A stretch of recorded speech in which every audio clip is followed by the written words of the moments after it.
You're watching BCTV. We're all about Branford.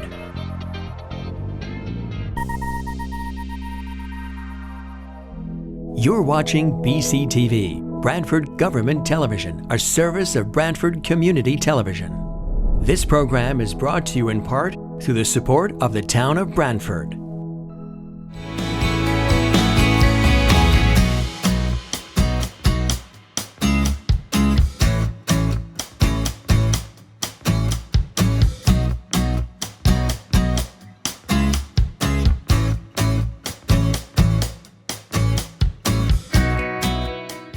Okay, we'll call this meeting of the Branford Planning and Zoning Commission to order. It is Thursday, June 5th, 2025. I have 7 p.m. We'll start by introducing members of the commission and staff, starting with Commission Member Joe Chadwick. Joe, are you here? Joe Chadwick is present. Thank you, Joe. Fred Russo. Fred, are you here? Fred Russo is present. Commission Member Joe Viuso. Joe, are you here? Joe Viuso here. Thank you, Joe. Commission Member Marcy Pelusi. Marcy, you here? She's here. Thank you, Marcy. Massimo Malaguri. Massimo, you here? Massimo's here. Thank you, Massimo. Sharon Hutner. Sharon, you here? Sharon Hutner is here. And Dave Dyer. Dave, you're here? Dave Dyer is here. Thanks, Dave. Our staff this evening is our town planner, McKeel Wackers. McKeel, you're here? Present.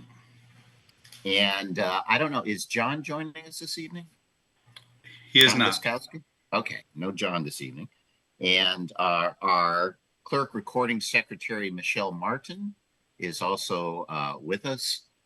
And in addition, I don't know if Jane is joining us this evening. She is not. Okay, so Jane is not joining. So McKeel, you got to run this, right? So, okay, and I'm Chuck Anders, chair. And I'll ask our secretary, Fred Russo, to read the notice of public hearing. Legal notice, Town of Branford. The Planning and Zoning Commission of the Town of Branford, Connecticut hereby gives notice of public hearings to be held on Thursday, June 5th, 2025 at 7 p.m. by remote technology to consider the applications listed below. Information regarding how to participate in the public hearings will be provided on the Commission's meeting agenda that will be posted on the town's website at least 24 hours prior to the meeting. Application 25-4.3, zoning map amendment, IHOD, located at 642 Main Street to construct a building containing 3 apartment units. Attorney Timothy J. Lee, applicant, 642 Main Street LLC, in care of Costas Sosoulis, owner. Application 25-4.4, special exception to construct a building containing 3 apartment units located at 642 Main Street. Attorney Timothy J. Lee, applicant, 642 Main Street LLC, in care of Costas Solusis, owner. Application 25-4.5, special exception, section 6.8, for grading in a coastal site plan for an in-ground swimming pool located at 28 7th Avenue. Salvatore J. Brancati III, applicant and owner. Application 25-4.6, special exception for grading, section 6.8, to remove and replace timber retaining wall located at 101 Hotchkiss Grove Road, The Ponds Condominium. Joyce Tipping Management Company, applicant, Mark Esposito, Condominium Association president, owner. At said hearings, all persons will have the right to be heard. Copies are on file in the Planning and Zoning Commission's office at the Planning and Zoning Department at 1019 Main Street, Branford, Connecticut, 06405. Written communications may be sent to the above address or to Planning and Zoning at branford-ct.gov. Branford Planning and Zoning Commission, C. Andres, chairperson. Thank you, Fred. We'll follow our normal format for public hearings. That is, the applicant will go first, make its presentation, including any comments from consultants. If you need any assistance with screen sharing, our staff can help out with that. After the applicant makes his presentation, we turn it over to the commission staff. We typically hear a summary of a staff report from our town planner here, McKeel, and open up for question comments from commissions. At that point, when we're done with that, we open it up for public comments. And in a moment, I'll ask McKeel to explain how you can do that. But we'll ask that you state your name and address for the record, make your comments. After the public portion, we allow the applicant to respond to any of the public comment. There may be additional questions or comments from commission members, and we may or may not close the public hearing. Depends how it goes. Certainly not unusual to continue a public hearing for more than one session. And with that, McKeel, or I think McKeel, can you explain, run through the process for the public to participate or applicants to participate in the public hearing in the Zoom process? Yes. So it's posted on the agenda, but and I copy and pasted the instructions in the chat. But to go through them quickly is if you wish to speak and you have a computer with a microphone, click raised hand in the participant window. If you're calling in on a phone, press *9 to raise your hand. Dial in information is listed on the agenda. If you wish to speak, you must provide your name as required under Public Act 22-3. If you don't wish to speak, you may submit comments using the chat feature. We will monitor the chat as best as we can, but speaking is preferred. Viewing only, you are not required to use your real name if you are not to view the meeting. Pseudonym is acceptable if you are not speaking. You will need to use your real name if you're speaking.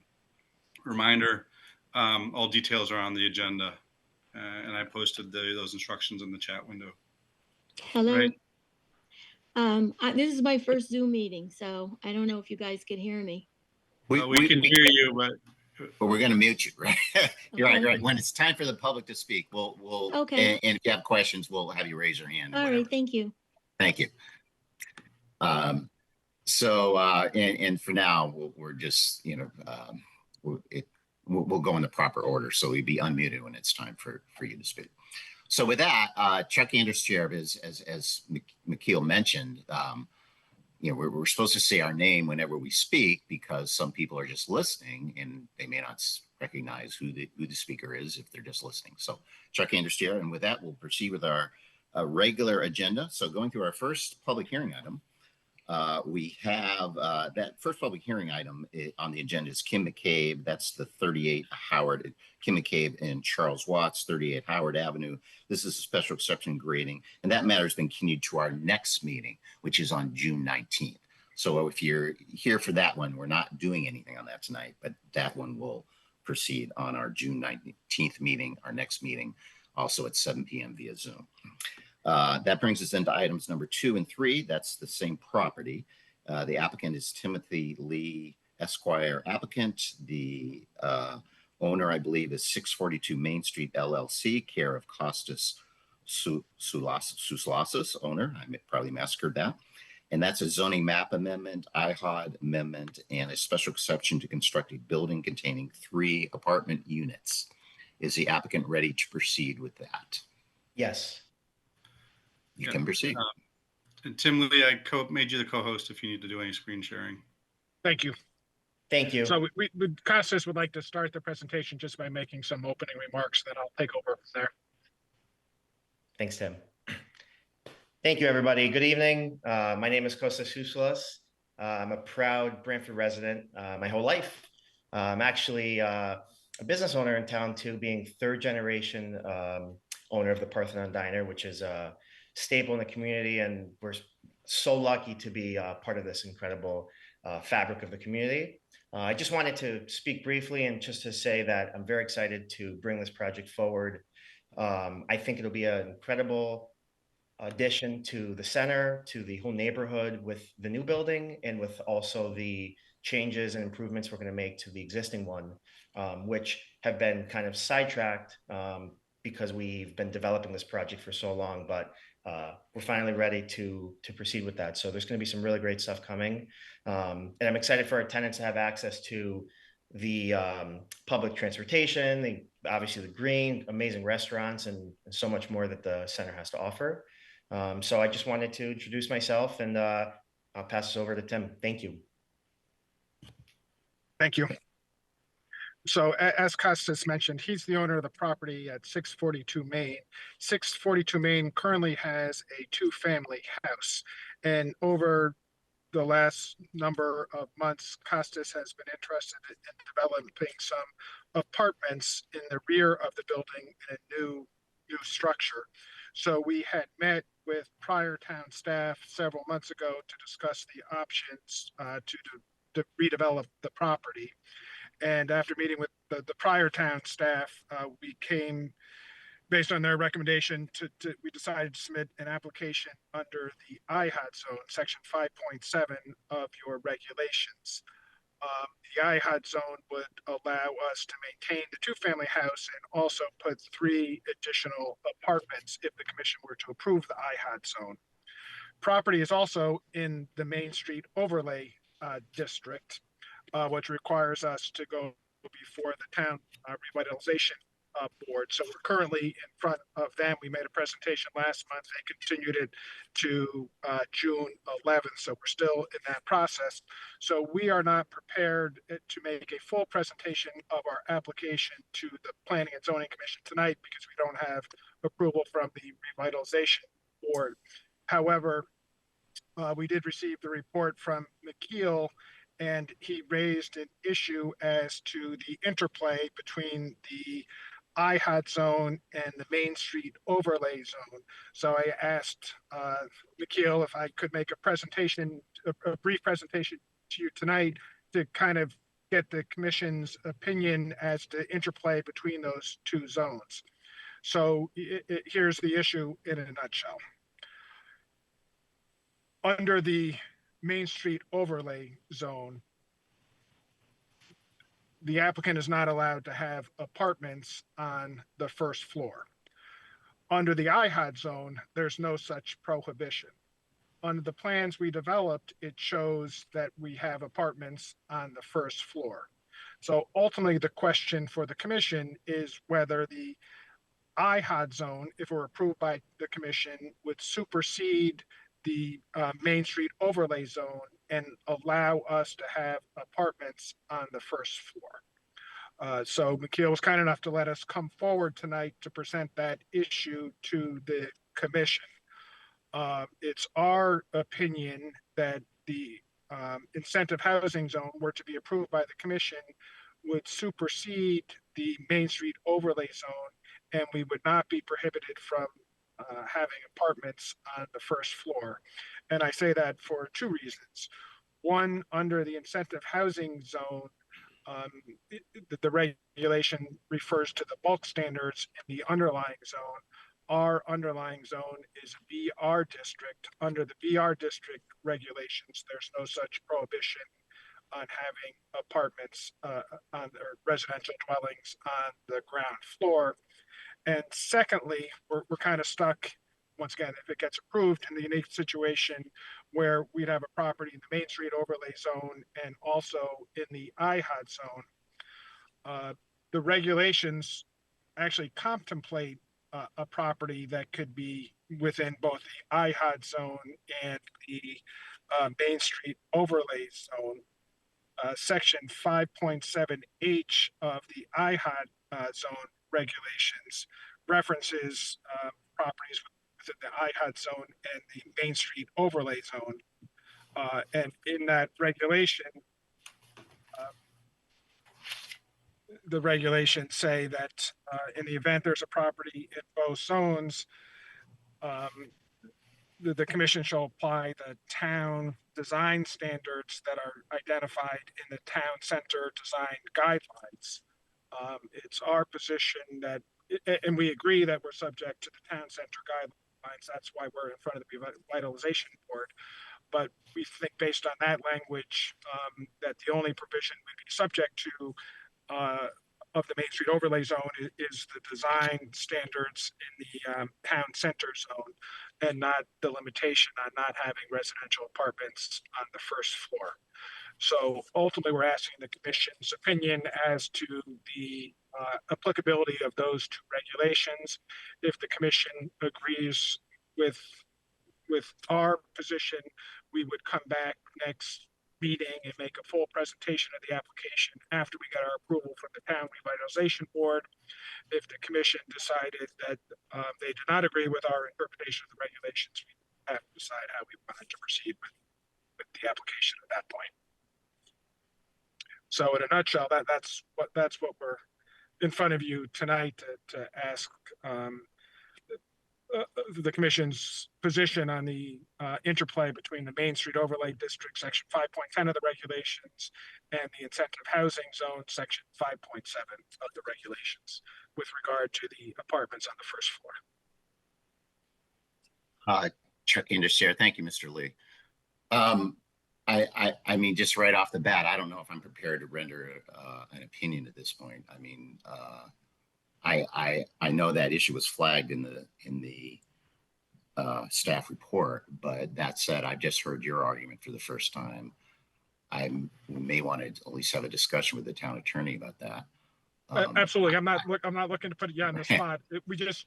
Mikhail had suggested we continue the meeting to the next, to 2 weeks from now. And we said, well, why don't we at least raise the issue before the commission tonight and then ask to have it continued for 2 weeks. And certainly, I'm happy to have the commission get whatever opinion they would like.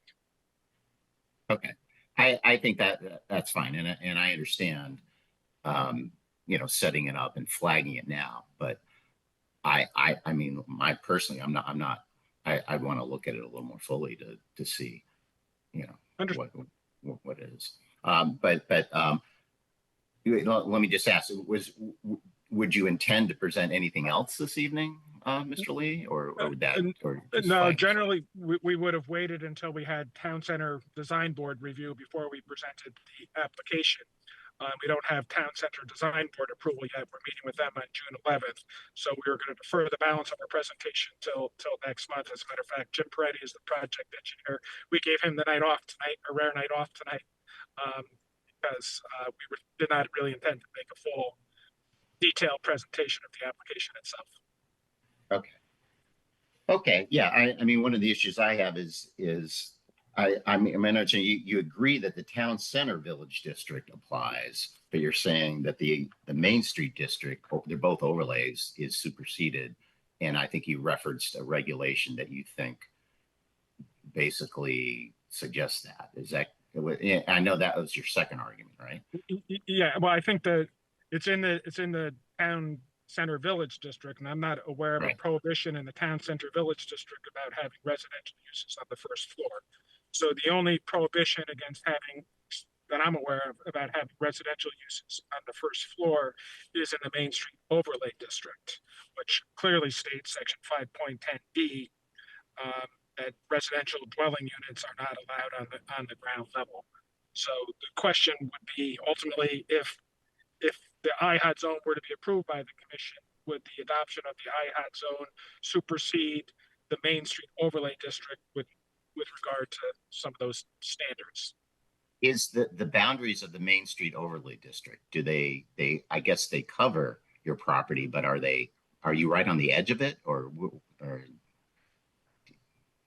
I don't, I mean, I looked at the map and I can't explain exactly where we are. It extends a few properties further east. Okay. So, but to the north, there's no other properties to the north of them that are in the district. So they are on that edge. Okay. I'm just wondering if you could amend the boundaries. I mean, if you're doing a text change anyway. So, I mean, another way around it. But I thought, yeah. Okay. So anyway, I gave you my thoughts that we want to, look at this a little bit further. But let me turn it on. I'm just one person. First of all, McKeel, did you have any thoughts or comments before we, Yeah. So in my staff report, I summarized, the intent of the IHOT zone and how this application either meets those requirements or there's any issues. There were a couple design standards which the town engineer and the fire department raised, and the applicant has submitted responses to those. And I think Jim Peretti will go into the changes that those have been incorporated. But obviously the bigger issue is, this is a rezoning and a special exception. So the rezoning obviously comes first, taking what is a floating zone and bringing it down to the property so that those regs can be applied. And once you do that, then you can consider the special exception of the residential units. So there's sort of two parts to this application. The first part is a map rezoning, which is more of a legislative process by the commission. And then you have if you approve that, then you have the special exception process, which is more of an administrative process where you have to interpret the regs and see if they comply with the regs and the special exception criteria in section 9. But again, I think there's a couple items. I have a long list of questions that the commission can answer. But again, I'm recommending at this point that we continue this until June 19th. We'll get the Town Center Village District Review Board information. I will consult with those in Town Hall to clarify how this floating zone and the special exception either constrains or allows this to be considered, and then report back with a revised staff report for June 16th. So at that point, that's my consideration. I do know we've opened a public hearing, and we have public here, so we should probably hear from them in the meantime, if there was. Chuck in, sure. Thank you, Mikhail. Absolutely. We certainly will allow public comment. But before we do that, are there other questions, comments from commission members? Looks like we are going to continue this as a public hearing. I don't know if anyone else had any thoughts before we open up to the public. Any commission member have any thoughts or questions at this point? It's Marcy. Marcy. I just want to be clear on what the zones are. So the underlying zone is a BR district and it's got 2 overlays. Correct. The Main Street and Town Center. Town Center, Review. okay, I get that. But the overlay is considered the underlying zone because it's pre-existed that, and that overlay is the one that's saying it can't have bedrooms because it's part of the Main Street Business District on the first floor. That's the question, so overlay zones bring additional requirements typically.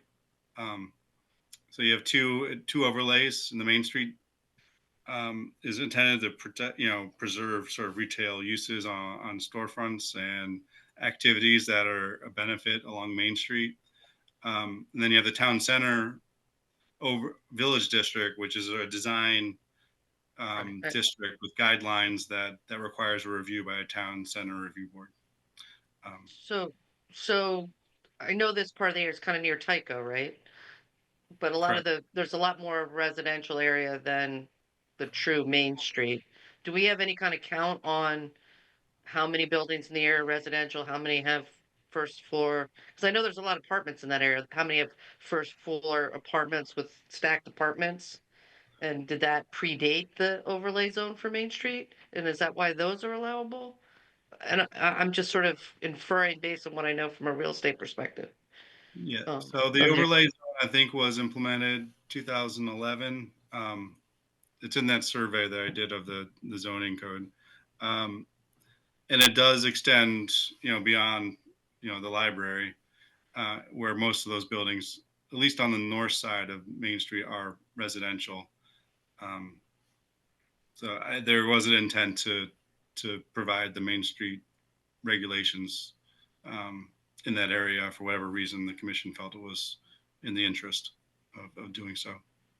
Yeah, I'm just thinking that in 2011, there may have been the notion that Main Street and the commercial businesses would be extending that down that way. Because I think we were starting to see some applications like Sachem's is over there and some other things. And I think we were thinking that Main Street would extend that way. And now sort of the economy's changed and it really isn't turning into that. So, I mean, that's just what I know of the history of the area, if that's helpful to anyone. Mm-hmm. Chuck, So that clears it up. Thank you very much for clearing that my questions. Thanks, Marcy. Any other commission member have any questions or comments before we open up to the public? Hearing none, then let's go ahead and open it up to the public. Does any member of the public wish to comment on this? You understand we are continuing this matter as a public hearing, but I know there were some letters in opposition that were received. And certainly you'll have the right to speak at the next meeting, but you also have the right to speak tonight if any member of the public wishes to comment. So if you can raise your hand or give some indication. Okay. I think there's a Carl Mueller wishes to speak. Yes. Good evening, everyone. If not aware, we live at 650 Main Street, which is right next door to Costa's building, the Sousalis's. And, you know, we've done a tremendous amount of work here on two very, very old buildings, which ended up to be demoed and reconstructed, and have invested an awful lot of money and have gone through a lot of hoops with the town review board. And I'm posing what's happening here for a number of different reasons, and probably the biggest reason is the safety factor of that lot being the access of getting in the back of there. Okay, that driveway, I think on Jim Preddy's site plan, shows 11 and a half feet to property line from the corner of the building to the property line. The issue is there's two stoops there entering into that home that stick out probably 36 inches. So if you look at the property line, which he hasn't noted, you only have possibly 8.5 feet at best there. Okay. Can you get a small car in? Absolutely. Can you get a pumper in there? Definitely not. Okay. And if this thing kind of popped up, you know, quickly for me, and if it was up to me, I would have hired a private safety consultant to look at it. I'm trusting that the commission will look deep into this. I know the IHUD thing is pulling like an ace out of a card deck. There's people use it to put apartments where possibly they shouldn't be putting apartments, and there's some towns that can't do anything about it. But what we're dealing here is a very, very narrow parcel of land here that has, I mean, we're literally 3 feet from each sides of the buildings here. Okay. In the event of a fire on any of these buildings, one building is going to catch to another. It's the way they built them. I mean, that front building that is 642 Main Street was built in 1880. That's a 150-year-old building. Okay. If you look at that building today, the foundation is falling apart on it. It's in dire need of remodeling. And I'm hoping that the commission does the right thing. It's like putting a new building back there is like putting a carriage attached to a 3-legged horse. Okay. It just doesn't work. And I mean, the town of Branford is a great town. I love being here. I've invested a lot of money here. And I think if we were going to do anything over there, I think we should talk about doing a project where the first house comes down. I mean, that one house is in such, it's incredible. I mean, and there's nothing that's been presented to any of the neighbors here, okay, that anything will change in the front house versus the back house. Okay. And you're putting way too much. And my question is, why? Okay. Is it an economical thing? You're squeezing so much behind there. Okay. The tenants in that home right now have no common area. Okay. As it is. Okay. There's cars parked back there.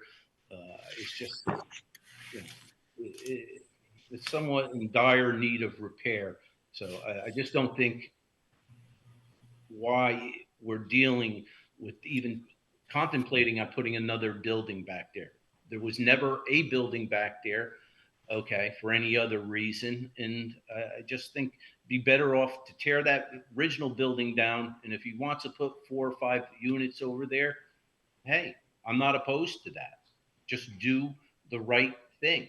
But to stick a building behind an old dilapidated building today, it just doesn't make much sense. So, but that's Check in to share. Thank you, Mr. Miller. Are there other members of the public that wish to make comments at this time? I would like to say something. I couldn't raise my hand. Oh, okay. Yeah, my name is Chris Frione. I own 651 Main Street. I'm a pretty active real estate investor in the Branford community. I'm 29 years old. I grew up here, and I know the lot pretty well. And I would say I fully support the build, and I think it would be a great add to the community over there. And yeah, that's all I got to say. Check in, sure. Thank you, Mr. Frione. Other members of the public, I see McKeel. I see, looks like there's David Cerrito raising his hand. Do you see anyone, McKeel? I don't see anyone else raising their hand. But yeah, Mr. Cerrito, David Cerrito seems to be raising his, physically in his picture. Right? Oh, okay. Right. Hello, can you hear me? Yeah. Yes, Mr. Cerrito, you can proceed. Hi, I'd like to speak on this matter. Excuse me, my name is David Cerrito. I own the property at 18 John Street. I've been here for about 25 years, and I feel there's several issues with the proposed development there. The building I feel it's far too big for the piece of property. That's one thing. And it's just going to be stuffed in there, a lot of congestion. And the front house, as Carl said, is in kind of a state of disrepair. And if I may correct him, there's 3 stoops coming out into the driveway area, not 2. And with the little fence that's there, you're not getting a large truck down there of any type. And then that's I don't know who owns the fence, which property, but the trucks are you're gonna have to have that fence moved. And in order for a truck to go down there, he's gonna have to go on the other person's property to get down there. And I just feel like 3 apartments the scope is just too big, and the building itself is too big and I'm opposed to any rezoning or variances given. And as far as the legalities, I don't know. I'm not an expert on this, but I just don't feel a 3-unit building with the cars and with the probably at least 6 people, I would say, in the building. It's just too much for the area, and it's not going to be an asset to the area at all. Thank you. Chuck Anderson, thank you, Mr. Cerrito. Are there other members of the public who wish to comment? I see one woman raising her hand. McKeel, you see her? Just labeled iPad, I believe.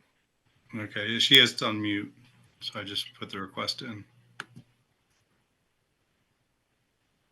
I think you can unmute yourself, ma'am. Yep, she's unmuted. Okay. You're right. I think she needs. There you go. Thank you.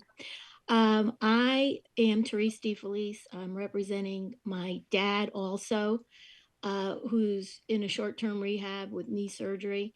And we have the Mediterranean style homes, the matching ones, on 15 Barton Court and 15A.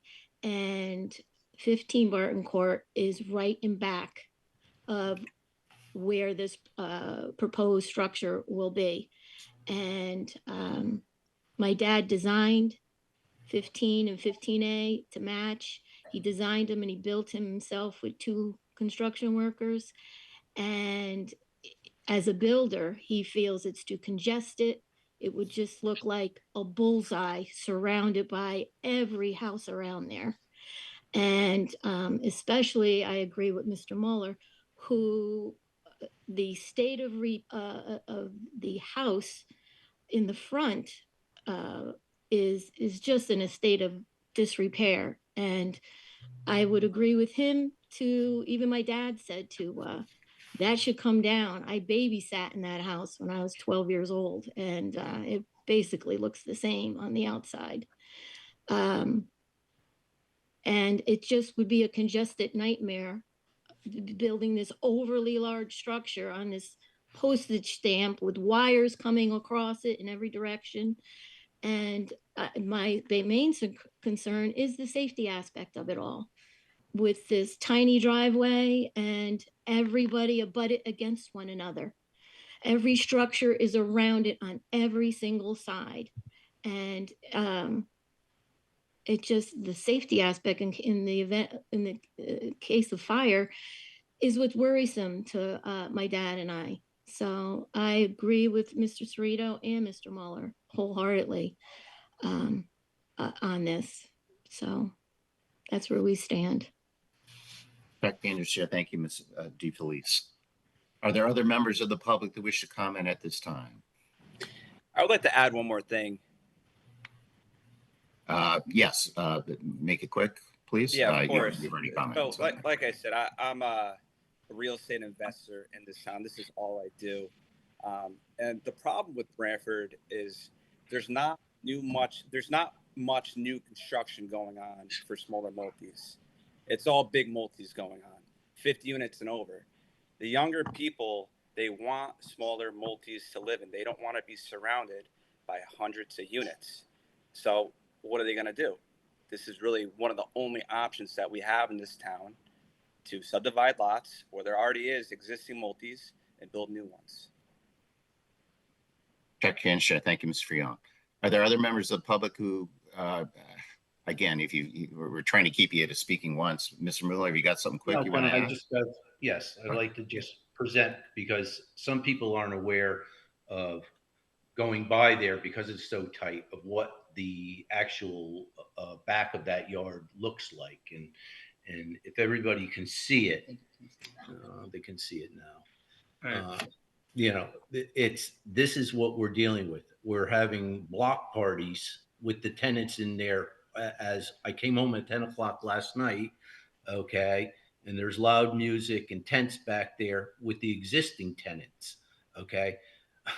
I've spent a fortune on this corner and plan to do the landscaping, and this is what I'm looking out at the back of my rear window, okay.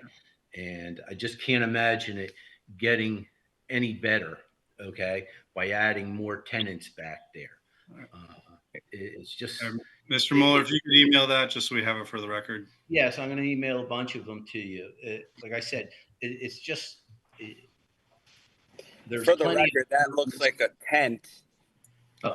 Okay, what we're going to try, we don't want to back and forth. So right. People have had their chance to comment. So we're going to build. That's not. I mean, that's just crazy. Come on, guys. We're going to build a building, and we're going to have 3 tents versus 1 tent back there. I mean, it's just, it's not harmonious to the neighborhood. This is a great neighborhood. The neighbors around here are fantastic. Most of the homes are well kept. Okay, it shouldn't be about making money so much as to keeping the town to what it's supposed to be and what it was. Like I said, these homes were built. That building next door at 642 is a 145-year-old building today. Okay, why anybody would want to invest any money behind it and not redo that building doesn't make any sense to anyone. Exactly. Okay. What we want to, Chuck Anderson, thank you, Ms. Miller. You've spoken twice. You. Right. And we are continuing, so you can speak again in the next meeting. Is there anyone who has not spoken, a member of the public who has not spoken, wish to comment at this time? Okay. I don't see anyone. What we're going to do, we are going to continue it, but are there any further comments first by commission members or staff? Mr. Lee, do you have any comments at this time you'd like to make? We are continuing this. And at this point in time, we're just going to ask the commission to continue the public hearing for a couple weeks. Obviously, we did not intend to present the site plan tonight. Maybe if we had presented the site plan, it would have addressed some of the questions or concerns that some of the residents have. So we'll look forward to presenting the site plan and going through the details of the application when we see you in a couple weeks. Okay, thank you, Mr. Lee. And again, if there are questions or comments from fire department or so forth, looking at the access issue, I assume, staff can ask for a review of those things. So, yep. Okay, so then we will continue this matter. This is items number 2 and 3. These are continued to our next meeting on June 19th. So thank you, everyone who's. We'd also like to have you continue the next matter as well. Correct. Yes. Yeah. Both items number 2 and 3. I was referenced. Both the zoning map amendment and the special exception are continued to our next meeting on June 19th. Also, a Zoom meeting starts at 7 p.m. just like this one. Thank you. So thank you. Okay, that brings us then to item number 4, which is Salvatore Brancati, the third applicant owner, 28 7th Avenue. This is special exception 6.8 and coastal site plan for an in-ground swimming pool. Is the applicant ready to present that one? Yes. Can you hear me okay? Yes. Hi, this is Joe Wren, professional engineer of Indigo in Old Saybrook. Also on with me are Jay Brancati. He could probably raise his hand so you could see him. And then his poolscape professional, Michael Martacci, is also on the call if you have any questions for that. If I may, can I share my screen to bring the plan up? Yeah, I made you the co-host, so you should be able to share. Thank you.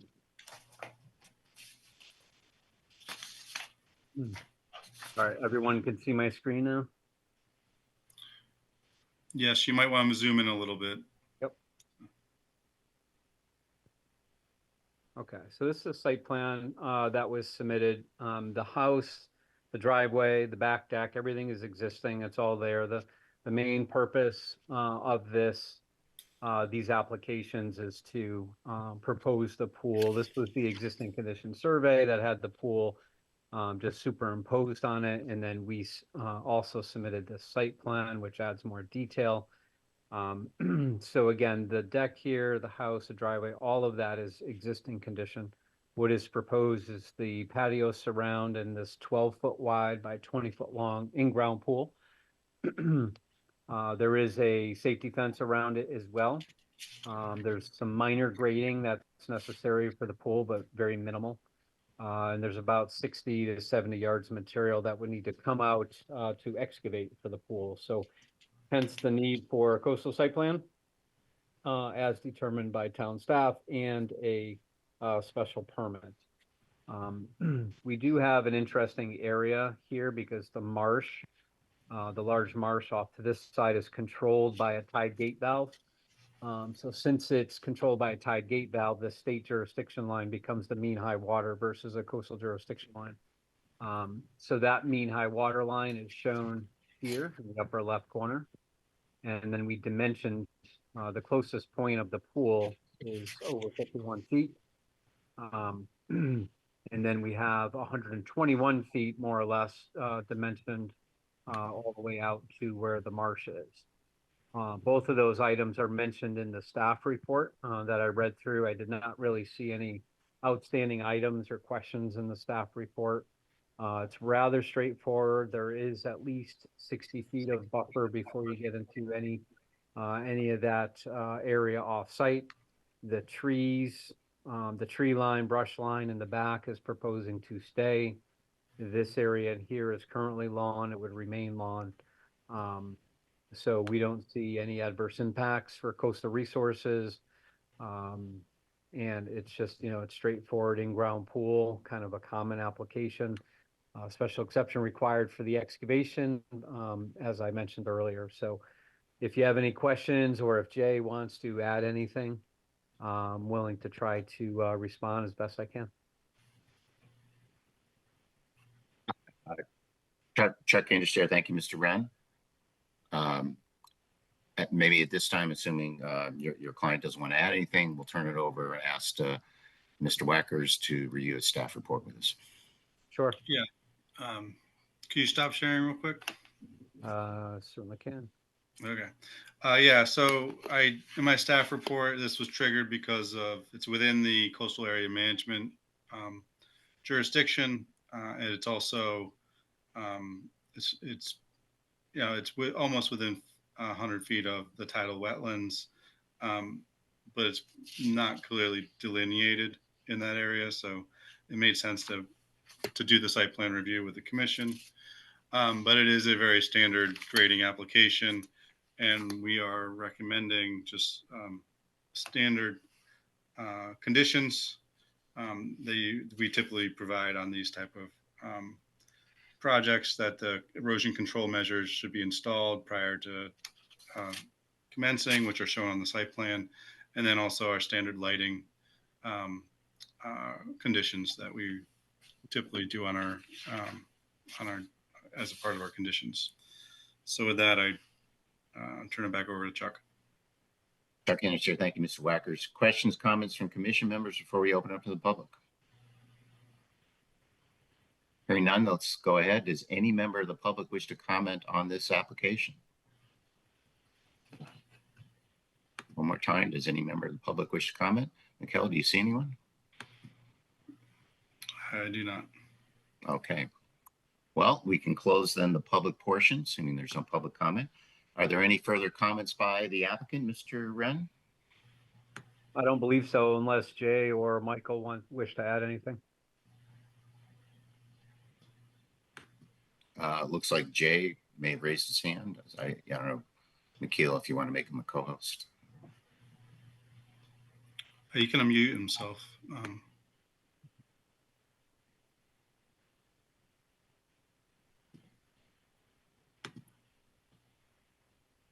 Hello? Yep. Yes, we can hear you. Okay.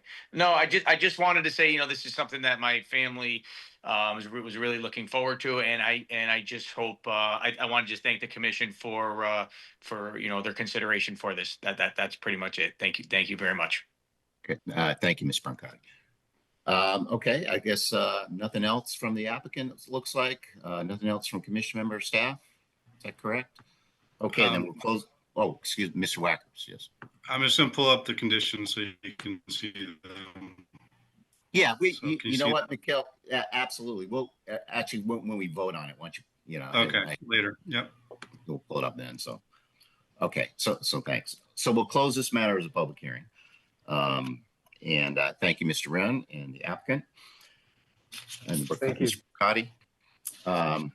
So then let's move on then, and we should be able to take this up after the close of the public hearings.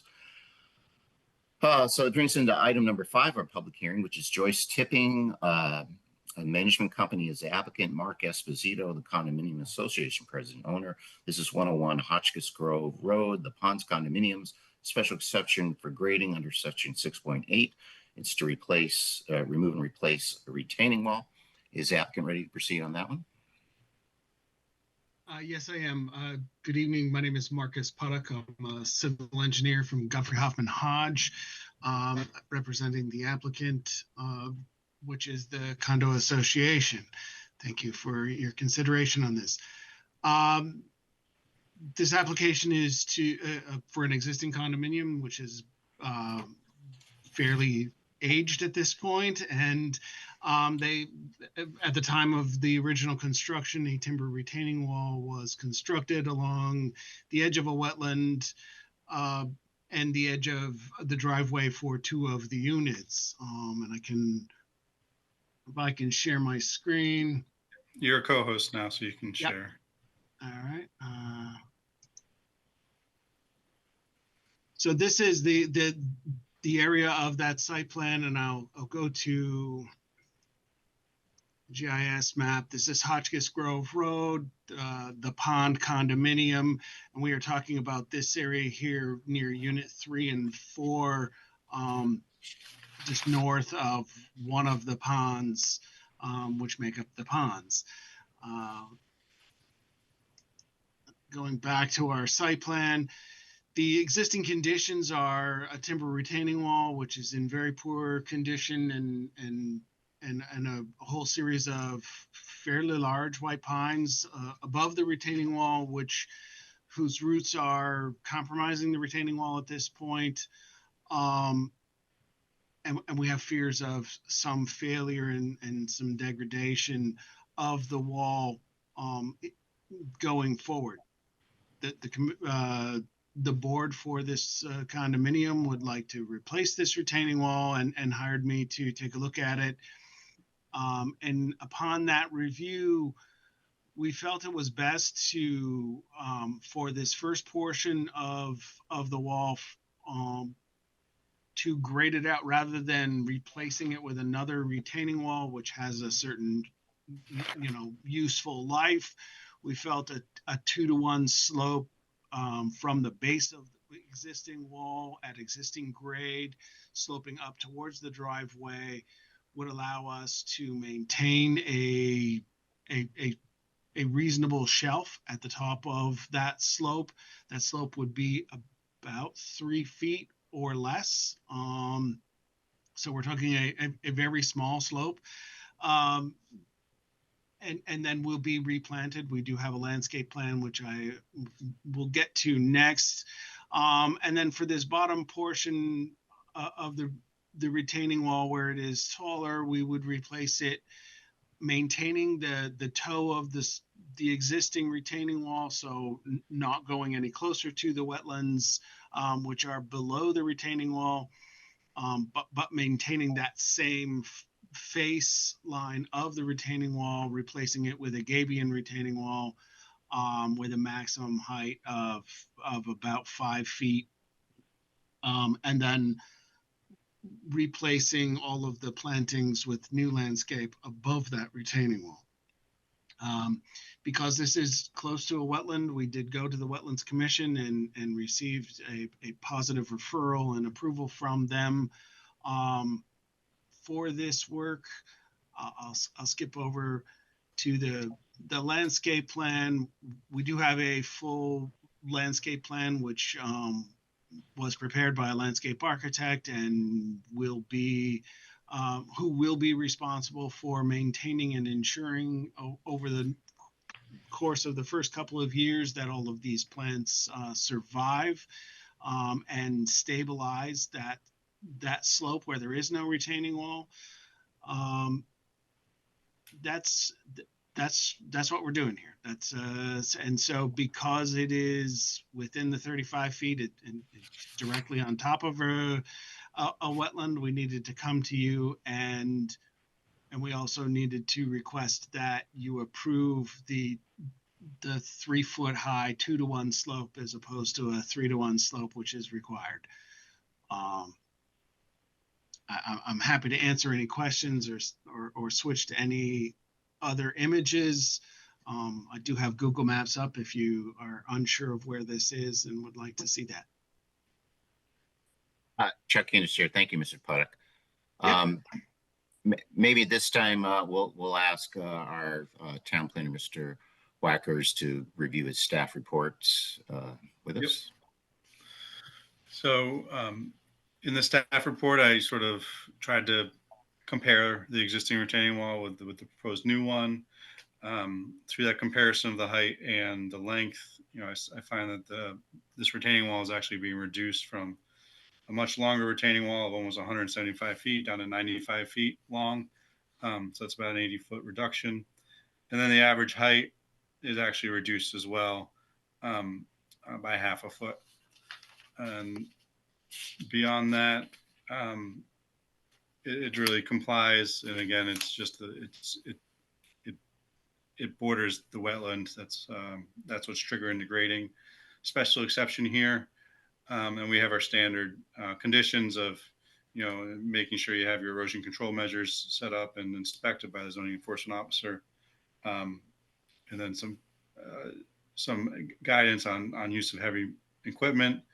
But otherwise, it's a fairly straightforward application. Chuck Innes here. Thank you, Mr. Wackers.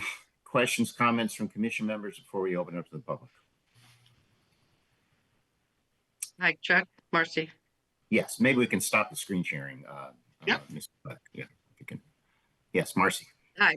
The screen sharing was hard to see because it was so close, but I just want to be clear. So it's an existing 2-to-1 slope grading down towards the wetlands? No, there is an existing retaining wall. I understand that we are a portion of it we are taking out and creating a 2-to-1 slope. So you're adding a little slope to reduce the wall length and height. Right. Rather than building a wall, we feel that because it's only about 3 feet tall, the slope, and we do propose to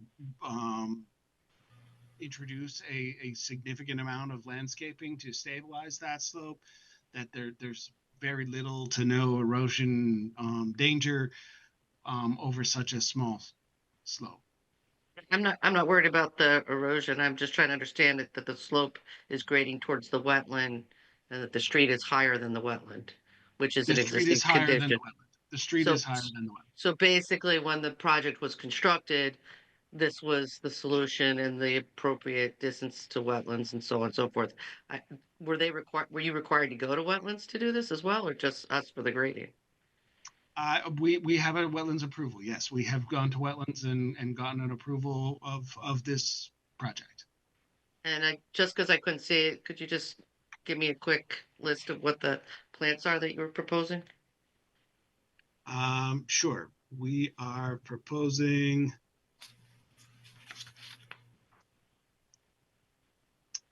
some eastern redbud, some scarlet oak, and some eastern red cedar, as well as some wetland grasses. So, and those are to replace the white pines that are there now? Yes. Okay. Thank you. I understand it better. Appreciate it. No problem. Dr. Candace, thank you. Marcy, any other questions, comments from commission members before we open up to the public? Hearing none, then, does any member of the public wish to comment? I see one raised hand. McKeel, do you? Looks like Barbara's iPad. I thought Barbara raised her hand there. I think it's Joe Vayuso. He's had his hand raised. Or is someone right? physical? Oh, this was her raising her physical hand in the picture. You need to unmute yourself. I can. Yes, Barbara's iPad. I think you've been. I just you can put speak. the request. Right. You just need to unmute yourself. Okay. There you go. Yes. Yeah, I live in Unit 4, and I'm one of the owners affected by the wall. It's right in front of my unit, pretty much. And in the fall, we had a speaker come in. I don't know if it was you, Marcus, that came. And we had a meeting with all the unit owners, and they presented this plan to us. And I think it just has to be done because we experienced flooding in front of Unit 3 and 4 also. And if you just walk back there, you can see where the wall has kind of disintegrated. And, we're just kind of concerned, especially because we're kind of the only ones sitting over here on this side of the complex that's really affected by the wall and the erosion that's has happened. And the timbers are kind of rotting now. It is an older complex, and this is I think has to be done to ensure that we don't have any more flooding and that sort of thing. Excuse me, could you just state your name for the record? Barbara Kleback. Barbara Kleback. Thank you, Barbara. Yeah. Thank you, Barbara. Any other members of the public wish to comment? Seeing none, Mr. Puddock, do you have any further comments? I do not at this time. Great. Any further comments by commission members or staff? Hearing none, then I think we will close this matter as a public hearing, and this is something we can take up in a little bit. Thank you, Mr. Puddock.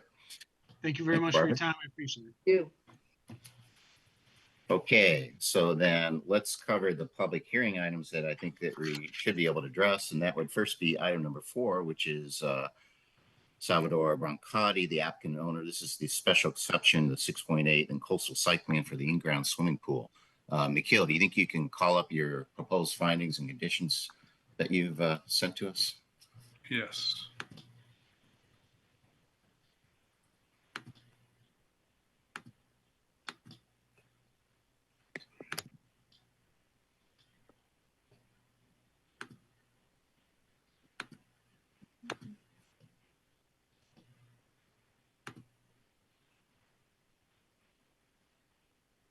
All right. Do you see that screen?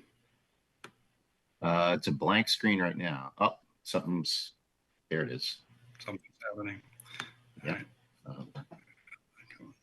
Can you zoom in a bit, please? Yeah, it's still loading for some reason.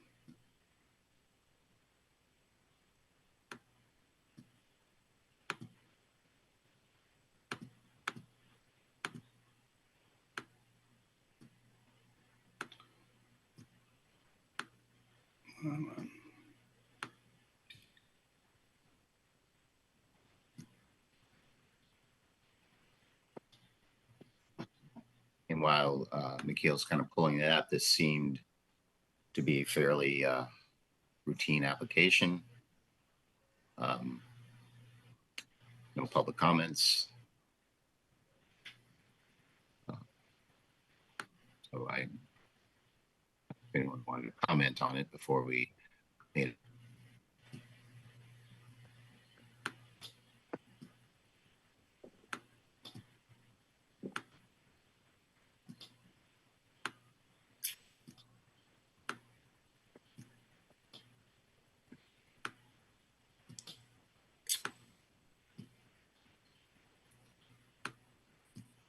All right, so here's the findings. Subject to compliance and conditions listed below, Commission finds based on testimony, the application materials presented, that the proposed use of the property is consistent with special exception criteria, and the coastal site plan is consistent with the goals and policies of the Coastal Management Area Act, and incorporates the conditions and modifications necessary to mitigate adverse impacts on coastal resources and any future water-dependent activities. And then the two conditions. Prior to the start of construction, erosion control measures shall be installed, satisfaction of the zoning enforcement officer, and maintained throughout the project. And then we have the lighting conditions, if they install lighting associated with this outdoor pool as a result. Great. Thank you, Mikhail. Unless anyone has any comments, does someone want to make a motion to approve the application by adopting the proposed findings and the two standard conditions in Mikhail's staff report? Fred Russo will make that motion. Motion to approve by Fred. Is there a second? Marcy will second. The second goes to Marcy. Any further discussion? All those in favor, Joe Chadwick? Joe Chadwick is in favor. Fred Russo? Fred Russo is in favor. Joe Vayuso? Joe Vayuso in favor. Marcy? Marcy's in favor. And the chair is also in favor. So that application is approved. So now we'll move on to item number 5. That's Joyce Tipping, Mark Esposito. That's the 101 Hotchkiss Grove, the Ponds condominium grading and replacing the timber retaining wall. And Mikhail's going to pull up for us the proposed findings and conditions. You want to quickly review those with us, Mikhail? You can see them? Yeah. Yes, we can. Okay. So the findings that subject to compliance with the conditions listed below, the Commission finds based on testimony and application materials presented that proposed grading and earth removal activities of the property is consistent with the special exception criteria. And then 3 conditions, the first being prior to start of erosion control measures, and install erosion control measures to satisfaction of ZEO. Conditions on the time of the grading can occur, and that heavy equipment when they can operate, and then that all site work is any modifications will come back to the Commission. All right, great. Okay, and thank you, Mikhail. So yeah, you posted those. So unless anyone has some comments, I want to make a motion to approve this application by adopting the finding and the 3 conditions that are in the staff report that Mikhail just displayed and presented to us. Marcy will make that motion as presented. Marcia makes that motion to approve by adopting the findings and conditions. Is there a second? Chadwick seconds. Second by Joe Chadwick. Any further discussion? All those in favor, Joe Chadwick? Joe Chadwick is in favor. Fred Russo? Fred Russo is in favor. Joe Vayuso? Joe Vayuso in favor. Marcy, Marcy's in favor. and Chair's also in favor. So that completes our public hearing items. And moving on our agenda for old business, these are basically items that we have public hearings scheduled for. I think they're all scheduled for our next meeting on June 19th. So those, I think there's one, and then items 2 through 5 are actually all concerning the same property. So those are scheduled for a public hearing at our next meeting. Turning to new business, we have a 3-lot subdivision, and we'll schedule that one for a public hearing. Probably once we get a handle on when our meetings are. And then also we have a site plan modification for 15 Baldwin Drive. It looks like that's a new application. McKeel, on that one, is that something, it looks like that one just came in. Is that something you need to review, I assume, or is this something? Yeah, we started review on that. Fire department needs to do some more work on that request, as well as the town engineer raised some questions. So we'll probably be ready to go on the June 19th meeting, even though it's getting pretty busy as an agenda. Okay, so then we'll defer that one. I think that just came in, and maybe we'll be able to act on the 19th. That brings us then to minutes. I think they were sent out, the minutes from our May 15th meeting. I don't know if people had a chance to review those, and if so, does someone want to make an appropriate motion? Fred Roos will make that motion. Fred makes a motion to approve the May 15th minutes. Is there a second? Chadwick seconds. Second by Joe Chadwick. Any further discussion? All those in favor, Joe Chadwick? Joe Chadwick is in favor. Fred Russo? Fred Roos is in favor. Joe Vayuzo? Joe Vayuso in favor. Marcy Calusi? Marcy, you're in favor, right? Sorry. Yes, I'm in favor. I didn't realize I was muted. Thank you. Okay. And Chair's also in favor, so those minutes are approved. Correspondence. Any correspondence, McKeel? No correspondence this month or this meeting. Okay. Let's go now to other business. Planners report. Let's Yep. what do you got for us? 4 items. One is July 3rd is a Planning and Zoning Commission meeting, and I wanted to figure out if we should hold that meeting given this day before 4th of July, mostly if there's going to be quorum issues, if there's people not going to be able to attend. I don't know if there's anyone that knows specifically whether or not that, if there's a reason to not have it, I guess. Thanks, McKeel. What do you think, everyone? I don't know if people have plans for the 4th. It is the eve of the 4th. It is it's first Thursday. I guess it's technically not a holiday, but and the other issue is that we don't have any the only other regular scheduled meeting, if we were to cancel that, would be the second meeting in I mean, we have our meeting next June meeting, June 19th, but after that there's no meetings for August, and it would be the second meeting in July. So Dave Dyer will be around. Dave, you will be around? Okay. Yeah, I'll be around. Okay. How about everyone else? Joe, do you know? Or Marcy? I was just going to propose, since we're off in August anyway, and looks like there's 5 Thursdays in July. Why don't we just push the 2 meetings in July to the 10th and the 24th? I mean, I can make the 3rd, but it just seems like it gives, the town more time to process whatever applications, and it shortens the time that things are shut down before September. I don't know if other people have plans, but I actually might. I'm around. Yeah. But I know people have plans in July too, so I mean. Right. Yeah. So, and I don't know if people have days. But I don't have plans. I'm here at the town's behest. Any of the Thursdays in July. Okay. It looks like. Sure. Okay. Yeah, I'd have to look. I think right now I have a regional planning commission, but that's usually done. I could make the 10th. I could make the 24th. So what staff wise, do you want more time, McKeel, or what do you think? I mean, I think the benefits of maybe moving it is just, even with applicants, they might not be able to show up. And I know that Bill Anaskovich, he wants to do another executive session. He can't do the 3rd already, he said.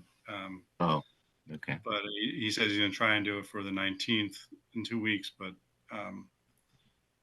that's another matter. I just don't know if we'll be faced with an issue given that people Okay. can't show. Okay, well, let's go around. Joe Chadwick, what are your thoughts? I'm available on the 3rd, but I would hate to have an issue with any controversy come up and have the sort of image that we're trying to, pull this in under the cover of a holiday weekend. So I think Marcy's suggestion makes an awful lot of sense. And generally in July, we end up picking an extra meeting up anyway, because just the density of the agendas and the need to cover stuff that would not be covered in August. So I think in fairness to a sort of public representation, if we did not do it on the eve of a holiday and rearrange the schedule for July, it would make a certain amount of sense. Thanks, Joe. Fred? Well, I could be available on the 3rd, but I agree with Joe. The other 2 dates would probably be more convenient. But if you were going to take a head count for those that could make it on the 3rd, I would put my name in that basket. That's Okay. not the way you're doing it. And you can make the 10th and the 24th. Yes, those are not a problem. The 3rd, it's like celebrating, having a meeting before Christmas. It doesn't seem right, but if we have to, we can do it, I guess. I would. Okay. Joe Vayuzo? You are unmuted. Yeah, I can. The way it is, I can make any date, either the 3rd or the 10th. I'm going away on the 11th, but that's a day later, so I can be available either one. Okay. Marcy? I'm available the 3rd, the 10th, the 17th, and the 24th, just not the 31st. Okay. And Sharon? I'm available the 3rd and the 24th. I'm also going away on the 11th, so the 10th isn't great, but I could probably make a meeting. Okay. Dave Dwyer, how about the other dates? You indicated you're available the 3rd. How about I'm available. Yeah. Okay. The grandkids will come over and stuff, but I'll be available for the meetings. Okay. So whatever all you decide. Okay. Massimo has an announcement. That's why I skipped you, Massimo. I figured that's okay. Right. Yeah. So unfortunately, this will be my last meeting tonight on the Planning and Zoning Board of Commissions. And the reason for that is I am no longer going to be a resident in the town of Branford. I had sold my house, as you guys know, and rented a house in Branford. And now I just moved from that rental to Northford home on a farm.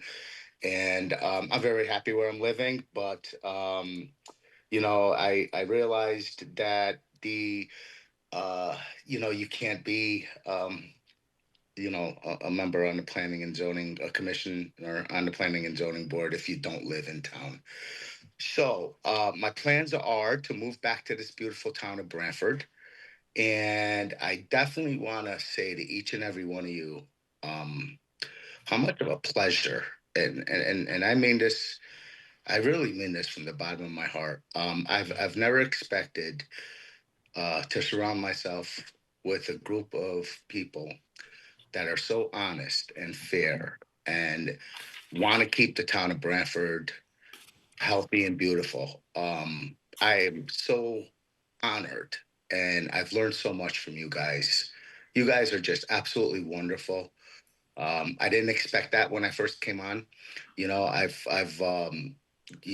my perception to planning and zoning. You know, I've bought and sold properties since I was 16 years old, and appeared in front of planning and zoning boards, and just heard so many things, and my perspective was so wrong. Or maybe it is in other towns, but I surrounded myself. This group of people on this commission is so fair, and I wish the public would really understand how. This program was brought to you in part through the support of the Town of Branford. Watch town meetings and other videos on demand at BranfordTV.org.